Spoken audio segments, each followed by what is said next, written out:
ഇന്നൊരു അടിപൊളി കാപ്പിച്ചിനായി ഉണ്ടാക്കുന്നത്. അതിന് വേണ്ടത് ബ്രൂ കോഫി പൗഡറാണിത്. 5 രൂപയുടെ പാക്കറ്റാണ്. 2 സ്പൂൺ പഞ്ചസാര. ഇതിന് 1 സ്പൂൺ 1.5 സ്പൂൺ വെള്ളം ഒഴിച്ച് വേണം ഇത് കലക്കാൻ. അതിനാവശ്യമായ വെള്ളമാണ് ഈ കപ്പിനകത്ത് കലക്കുന്നത്. പൊട്ടിച്ച് ഈ കപ്പിനകത്തോട്ട് നമുക്ക് കുടഞ്ഞിടാം. 2 സ്പൂൺ പഞ്ചസാര, 2 സ്പൂൺ വെള്ളം. നന്നായിട്ട് ഇത് അടിച്ച് കലക്കണം. നന്നായിട്ട് ഇത് വെളുത്ത് വരും. നന്നായി ക്രീം കളറായിട്ട് വരും. ഒരു 5 മിനിറ്റ് നേരം ഇതുപോലെ കലക്കണം. ഈ ഒരു പരുവാകുന്നിടം വരെ ഇളക്കണം. ഇതിൻ്റെ ഒരു സ്പൂൺ എടുത്ത് നമുക്ക് ഈ കപ്പിനകത്തോട്ട് ഒഴിക്കാം.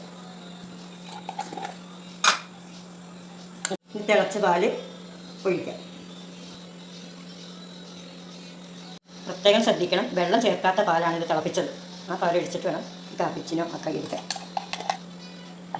കുറച്ച് പാലും കൂടെ ഇതിൻ്റെ മീതെ ഒഴിച്ച് നമുക്ക് സ്പൂണ് വെച്ച് നന്നായിട്ട് ഇളക്കി കുടിക്കാം.